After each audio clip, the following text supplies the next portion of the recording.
Hey everybody, Steve DeLaviaga. Welcome, Rise Nation, our podcast. I am so excited to be with Miss Mindy Weinstein, the author of The Power of Scarcity, one of my favorite books. We sent that out to 100 of our rock stars last year, as you know, because you're so amazing. It's funny. So, for folks' context, right? Growing up, were you always into psychology, the power of the brain? How did it get to this in your world with scarcity? Talk about how you got started. Oh, I love starting with that. So I didn't, when I was a kid, think to myself, oh, I want to be an author and I want to write about something called scarcity. That wasn't like growing up, like, this is a good idea. What do you want to do? And people were very impressed. I always loved to write, but that's a whole nother story. Yeah. So for me, I grew up, I liked doing things creative, but I loved words because I realized early on that the words you use make a big impact. So when I was really little, I had a typewriter, so I would type up stories, I'd have my pictures, but I just realized that, wow, there's a lot of power here depending on how you're wording things. And so I went the marketing route when I went to college, and so I knew I was going to major. Where'd you go to school? I went to, so my undergrad is at Vanguard University, so small school. I know Vanguard. Okay. Well, I went to Cal Lutheran University, so Did we were you in the really? SCIAC, baby. Yes, ma'am. No way. I did not know that about you. Yes, Okay. Ma'am. Well, that is very amazing. That's okay, so awesome. Vanguard University, and at the time, I knew I was going to major in business, but it was my first marketing class that I took. I thought to myself as I was sitting there, I could actually write and be creative and be in the business world. And so with marketing, so much of it is psychology. Yes, ma'am, it is. Everything that we do in business and trying to reach customers and clients, it's really that human level of trying to understand them and connect with them. So that piqued my interest. But I ended up in the marketing industry right when I graduated, and that's what I've been in. But I ended up in the academic side of things, and that's where the whole PhD in psychology came about. So where was your PhD from? Where'd you get your? Yeah, so I could definitely. So I ended up getting my MBA over at Arizona State University. So I know you've heard of that one. Harvard of the West, ASU. So I know you know that one. So I had done business, and then I did business again, and I knew I was going to continue on with my degree because I was teaching. So I was teaching full time at Grand Canyon University in the marketing department, and I didn't want to keep studying business because, again, we're humans. So no matter what we do, if I could better understand psychology and what drives us, what's going on in the brain, because it always fascinated me. And I was always testing things in marketing. Again, what if I did it this way? What if I sent out this message? And then I even learned just by accident, in job interviews, when I say this, that's really interesting that I get this response. They want to hire you on the spot. And so I went the general psychology route, and it just opened my eyes even more because I felt like that was the one piece I was missing. I got business, I got marketing, I got that. Let's really dive into the psychology part. And maybe don't tell my husband and kids, but I did try a lot out on them. So well, I know Michael, so I'm glad you did. That explains a lot. He does the laundry, and he's really excited about it, and he doesn't know why. So I feel like I've done a really Ladies, good job. it's worth that read alone, by the way, just for that deal. That's awesome. Okay, so you understood then, and I think this is so important. And I spent a lot of time with yourself or Nate Rodriguez, people that understand the how the brain works, because sales and or influence is really about understanding how you can say the least amount of words to get the most impact and understand that the consumer takes that in. So now you understand scarcity. What was like your aha to go, oh my gosh, this needs to be part of really every sales message if you're going to really be great at it? Yeah. So, during my PhD program, that was my focus. I spent all the years studying that, researching, testing it. And I knew that I wanted to dive into influence. So what influences us? Because that's everything. Correct. Everything that we do. And as I started getting into the influence factors, I quickly realized that scarcity was the strongest. And it's because it's Scarcity primal. is the strongest influence factor. Influence factor by far, because it's primal. And there have been studies, neuroscience, so we're talking about that, MRI studies that show the activity of the brain when faced with scarcity. And not faced with scarcity that you're telling someone they're not going to be able to get food and water. I'm talking about scarcity of there's a sale that ends tomorrow. And then just watching the brain activity. And I had an aha moment then, because all of a sudden then I started thinking about all the decisions I had probably personally made, because I feel like when we think of scarcity, most of us think of time pressure. Correct. And I have noticed that. So when I say I wrote a book on scarcity, that's usually the response I get is, I hate those emails. That's always what I hear. I hate those emails. Like, well, which emails? And it's usually the emails they say that I have to act today. Today only. I only have today. But that's not really the only part of scarcity. That's one little sliver. Yeah. And I don't think out of all the types of scarcity and different ways it's implemented, I feel like that's actually not as effective as some of the others. Give us the top 2 or 3s. In your book, you outline it, which is I beautiful. outlined 4. Yeah. And so as I was studying and doing research and testing, there are really 4 types of scarcity. So you have supply-related scarcity, and that is what it sounds like. There's a supply shortage. We all experienced it during COVID. Well, there might be short on toilet paper. Everybody's out buying masks. I'm like, what are people doing? I know. So that right there was a huge motivation for me. I'm like, I need to get this message out there. Then there's demand-related scarcity. So that's anytime you see most popular, bestseller, or you want to get into that crowded restaurant, that's all demand-related scarcity. Demand-related. And then you have time-related scarcity. So that's any restriction on time. So that's where time pressure comes in. But even there's so many different types. And then finally, it's limited edition. And limited edition is really supply-related scarcity, but it just acts differently. But what's amazing about the different types too is that they don't appeal to everybody. And that's another thing that just was so fascinating as I have been studying and researching and doing all this, is that I feel like a lot of time in sales and marketing or running a business, we hear about something. So you hear, oh, I should do scarcity. So you keep trying to do something where it's a today only sell, or you're pressuring someone, or maybe it's even that you do have some type of supply restriction.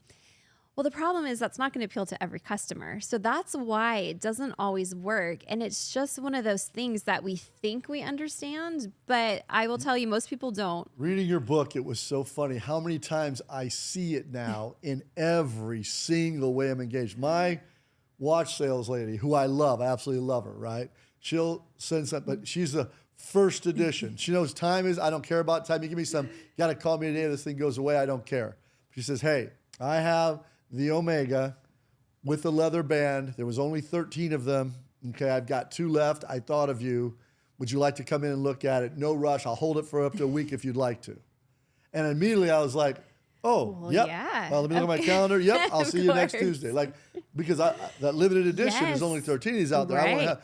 So I think when you look at, like, whether you're talking about luxury, that's more that first edition supply. You're talking about, like, respectfully, like, oh, we're toilet paper, or no, that could be more time. Hey, we're going to be out of this in the next 12 hours, you know? So do you think that the demand on the scarcity piece is dependent on kind of the level you're talking about, or is it a personality trait of who you're talking to, or both? It's a little bit of both. So I love that you brought up your watch. And I'm going to tell you, so as I talk about scarcity, I don't want anyone listening thinking that I don't fall for it. We all fall for it. Because I think that's even what's so ironic, is it's that strong. So I find myself getting so caught up in things, and I buy them because I'm like, well, I want that because there's only 10 of them. And that really, though, stepping back, that speaks to a lot of us. And it's actually a lot in our culture here, is that we want to be unique. We don't want to have the same thing as everyone else. We don't want to show up and someone has the same watch and you're like, well, my special watch doesn't feel so special anymore. Right. And I'm the same way. And that's how most of us are. And so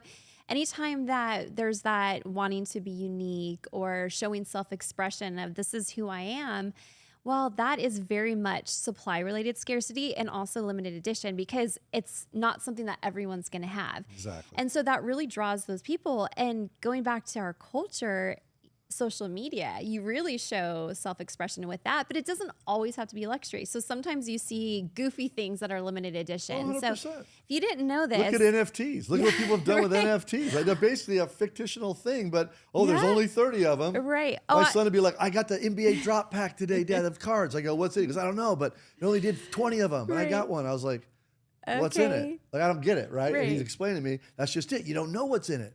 I'm like, well, why'd you buy it? And so you're right. There's that mindset. Right.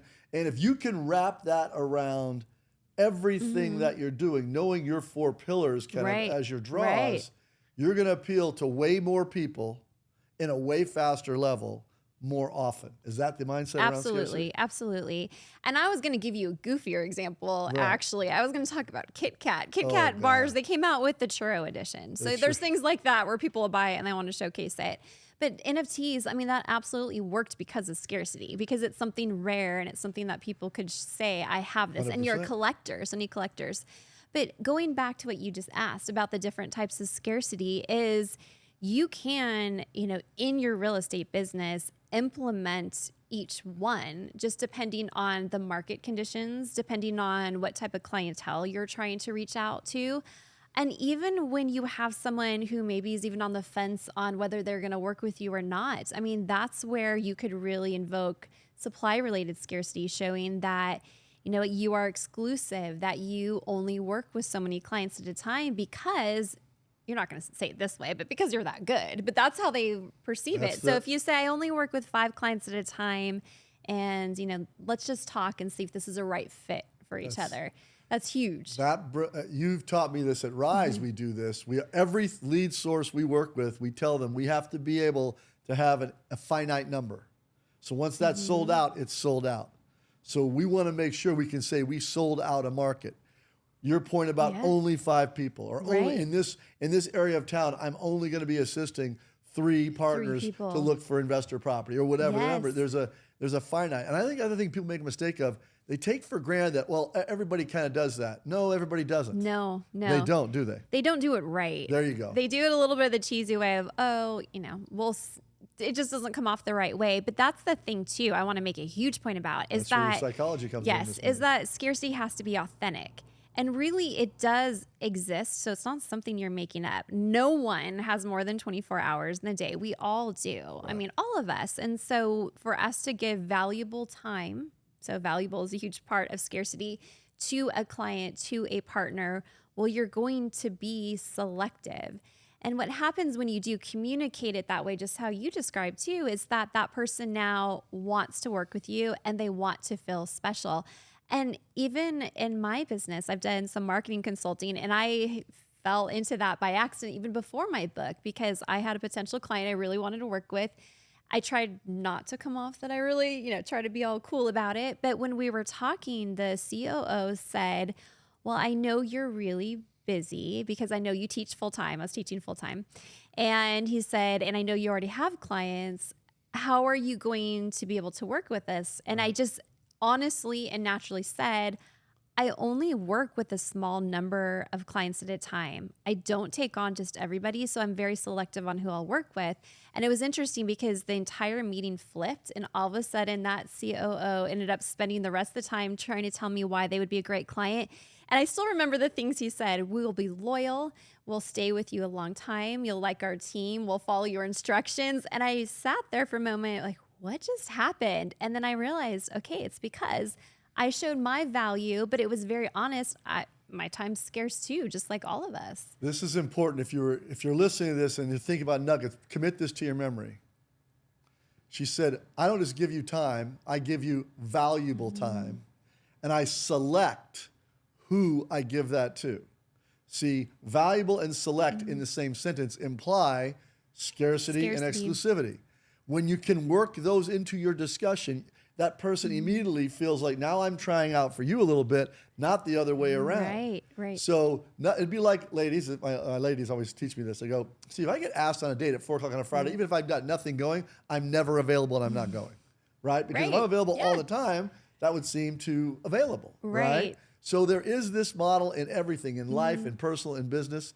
All right, so you write the book, you had this great reaction. What were some of the ahas you heard back from your clients about it?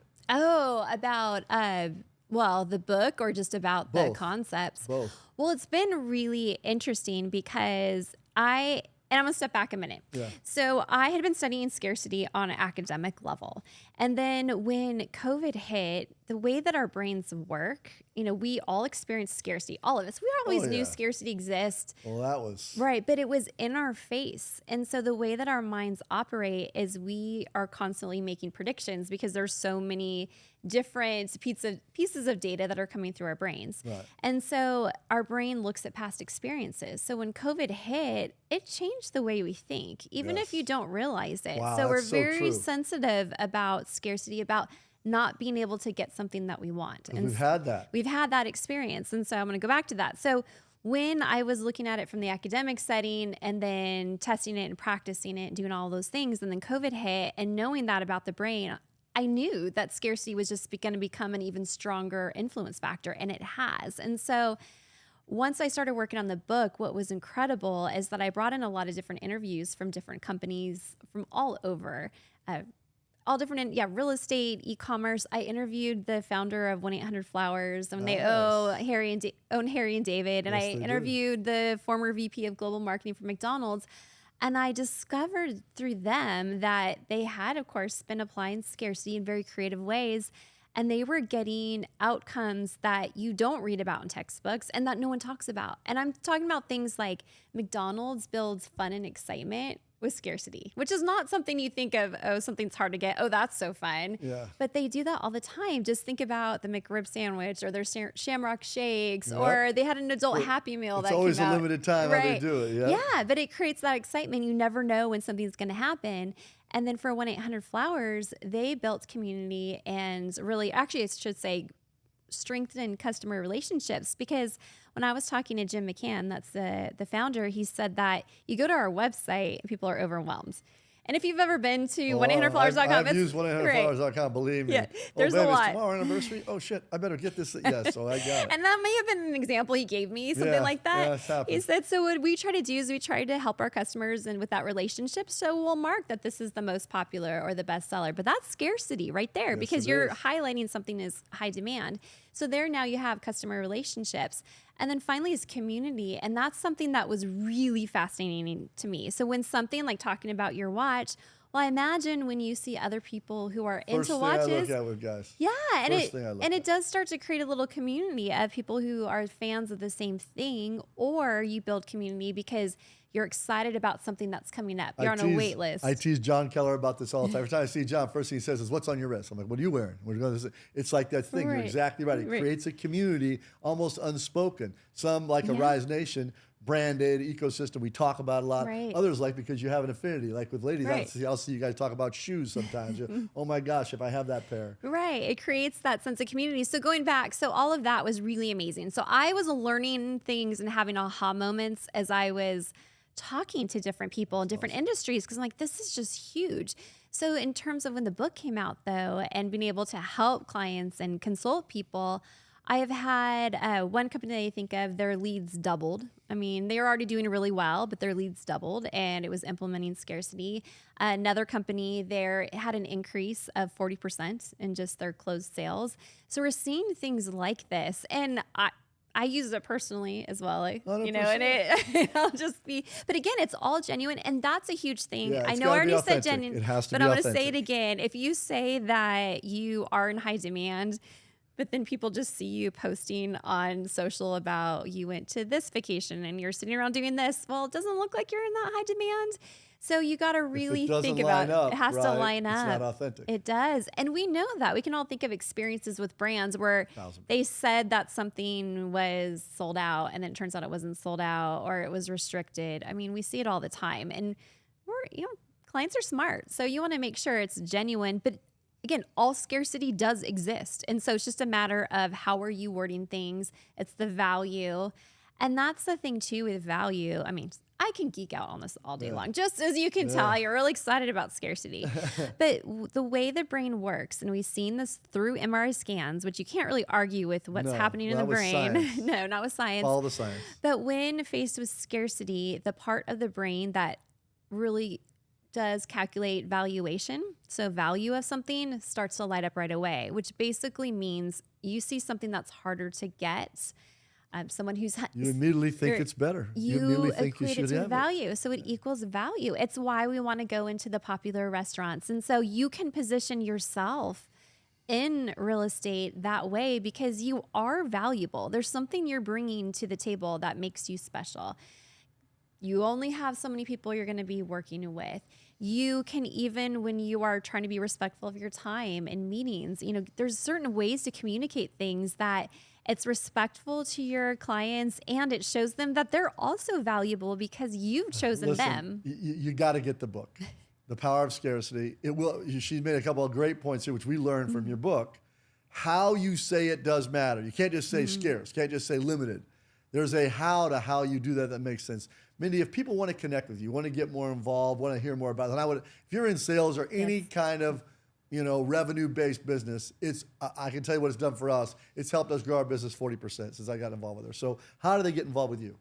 I make it really easy. So just go to mindyweinstein.com. So that's MINDY Weinstein, WEINSTEIN.com. And there, my book is on there. I do a lot of different things that I just give away because, as you can tell, I get really excited about it. So I have my geeky moments where I'm going to educate you, but I'm going to make it practical. Yeah. So just go there and you'll find some good info. Everybody needs to do that. Thank you, everybody. Thanks, Rise Nation. Mindy, thank you. Thank you.